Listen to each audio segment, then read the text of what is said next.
Welcome back to the Abe's Oddysee playthrough. After collecting the two markings from Paramonia and Scribania, it's finally time to return to Rupture Farms. Thank fuck. Oh, I can't believe I really want to see an identical series of grey corridors.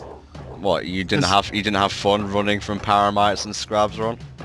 No, because they invaded my freaking nightmares and they're just there saying, hey, I know who you are. I'm gonna fucking eat your skin. What, with them both being voiced by Herbert? Yes, as we've already said, I can do like two voices, well, both of who happen to be the strangest, most homosexually oriented characters on the series. Less said about that the better, really. And if anyone says a goddamn fucking thing in the comments, I will kill a bitch. So, what's your experience with this return journey, as it were, on? I always love in these kinds of stories, you know, with like the lone hero sort of thing, the hero's return. You know, he's passed the trials, he's helped others and gone through secret areas and learned skills and turned into a fucking weird thing that seems to have about 18 penises and says, "Fuck yeah! I am the Striker!" Well, there's a lot of stuff like that in games. It's kind of like the long walk, if you will. You know, like, you can tell there's a final boss coming up. That's why all the music's all tense and whatnot.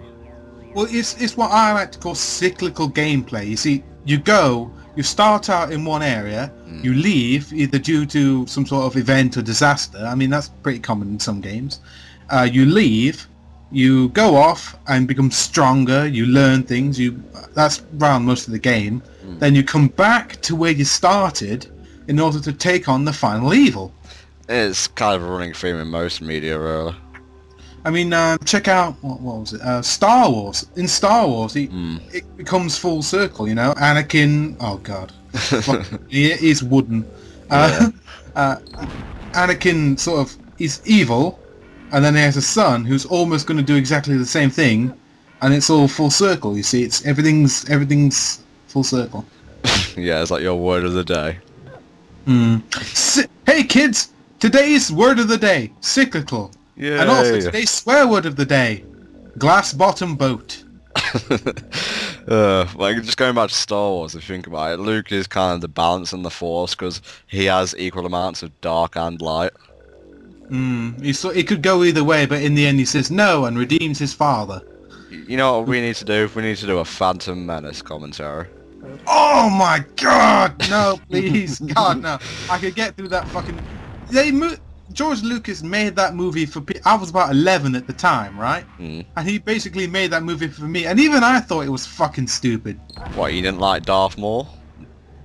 Darth Maul, voiced by Peter Serafinowicz, which I learned later was fucking awesome, was the only good, good part of it, especially with the dual dong. I'm sorry, the dual lightsaber. Yeah, welcome to the Abe's Oddysee playthrough, where we talk about Star Wars for 5 minutes. Yep. Welcome to the Abe's Oddysee playthrough, where we talk about double-ended dildos wielded by Darth Maul. Wrong, get that away from me! What's wrong with you? I'm sorry, I'm voiced by Peter Serafinowicz. What character did he play in Shaun of the Dead, just for future reference? He played...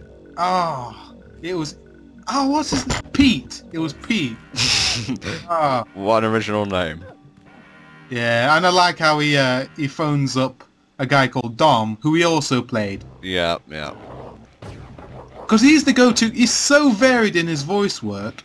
He actually, because, you know, there was an ad campaign with Pele, you know, the footballer. Oh, yeah. And he couldn't speak English at all, so they basically hired Peter Serafinowicz to dub his lines and tried to talk like Pele.